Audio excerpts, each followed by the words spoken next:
Okay, to wrap up, first question is a project, a story that you've worked on that you would love more people to listen to or read about. Chloe, what's a project that you've worked on recently that you've like, I wish more people heard about this or have listened to this story?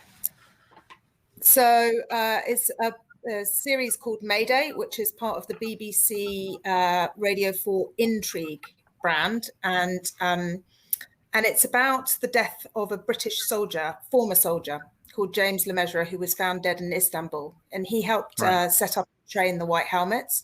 And so in a sense, it's an investigation into his death, but at the same time, it unpicks a whole story of disinformation and the war in Syria and all sorts of crazy, deep dive, dark worlds. And it sort of culminates in a crazy story about a British professor who believes he's talking to a Russian spy for months and months. And he asks the Russian spy to spy on me and various other people, including colleagues of mine, except the Russian spy was not a Russian spy. He was somebody that this professor was targeting, who was sort of fighting back and who shared all the communication with me. So it's a crazy story, hard to describe, but it's got lots of twists and turns, but also a love story and a murder mystery. So yeah, Mayday. Mayday. It's like John le Carré, 21st century, all the things, but it's real, which makes it even more intense to experience. Thanks for sharing that, Chloe. We'll put that on all. That's a good description. You got me excited about it. Gail, what about you? What story that you've worked on that we should all tune into or listen or read?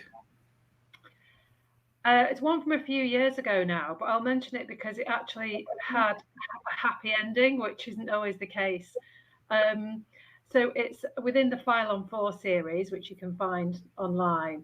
And it was a story about the fact that young people with learning disabilities were being held in long stay hospitals, a bit like, Victorian asylums, really.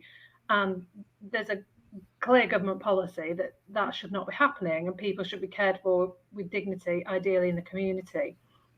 And that was sort of the line that was happening. And we got hold of some figures that showed that actually the numbers in these long stay hospitals were going up.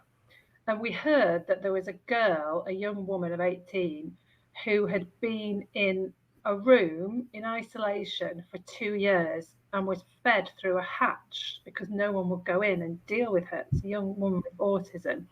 And we just thought, well, that's not true. That can't be a true aspect of the story. Anyway, by various means, we found out it was true, and we got in touch with her dad, and he took a mobile phone in. It's like a prison, and she was indeed in this room. She'd stabbed herself with a big biro that was hanging out of her arm, and been in there for weeks. And she sang to her dad through the hatch, Three Little Birds. So this had quite a big impact when it came out. So much so that the Health Secretary called for an investigation into these long stay hospitals.